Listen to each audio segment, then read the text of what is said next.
Wow. War, but you get the gist of it right here. That just brings up so many memories for me Of course. because being in a crowd of thousands and watching her up on the stage with nothing but that guitar and bringing us all to sing together. Now that crowd was decidedly white. The crowds that I was in when I went to see her, being that um, they were at Los Angeles venues, um, was more mixed. Mhm. And as we looked around at each other, you could see tears streaming down the faces of people, and then realize that you had the same tears. And total strangers turning to look at each other, smile, arms around, going around each other or holding hands. It was like this whole sense of brother and sisterhood that so many had never felt, that they never had. And I mean, there was one guy that was near me. He said, "This is one of the most amazing experiences of my life. I've never felt like this before." And that's part of what she brought to it. Well, Nancy and I both do sing-alongs, Yeah. and because I do it. We both do it, both mostly with seniors, but nevertheless, getting people to and what was the big thing during the folk era? It was hootenannies, and it's like we go to sporting events. I mean, you saw during all this World Soccer and all that sort of stuff how it unites people. Uh, and also sets them at odds because of different countries and stuff. But nevertheless, it's a way of being part of a larger community. And that's what folk music is. Folk is by its nature communal. Absolutely. And that's, in fact, each facet of what we're doing and going through the 60s, I got a new appreciation for the Beatles and Stones and all those rock groups. And I got a new appreciation for all the soul stuff. And now I'm getting a new appreciation for all these folkies.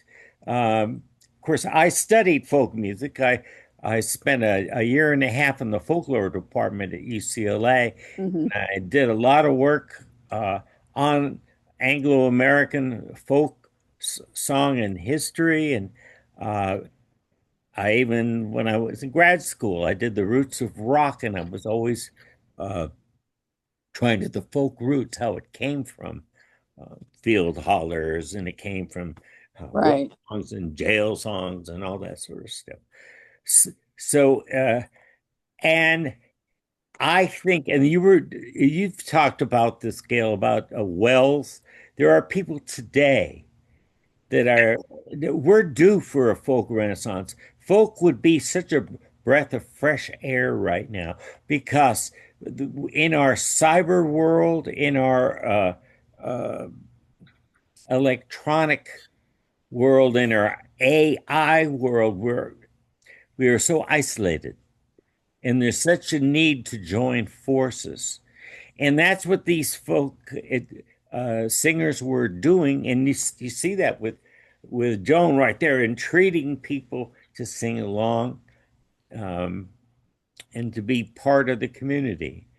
Interesting that you should mention Jesse Wells, because at one of his performances that Joan Baez happened to be at, she came up on stage and sang with him on No Kings. Wow. Such a big thing. They went Yes. and they recorded it together. He has been anointed by the Queen. Right. I mean, by her mere presence Yes. on that stage, she just said to everyone, listen to this young man. Well, if Aretha was the queen of soul, I think I agree with you. She was the queen of folk. And God, she's 80 some odd years old. She's older than I am. And I'm older than, you know, let's not talk about.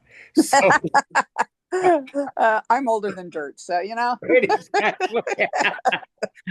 But I mean, And it was so interesting, to see all of a sudden. I went, oh my God, Joan Baez just walked up on stage with them, and yeah, she's singing No Kings at this No Kings rally. And right. it's like, okay, of course she'd be there because she was at all of them, and such. And then agreed to go in and record like another version of the song with them.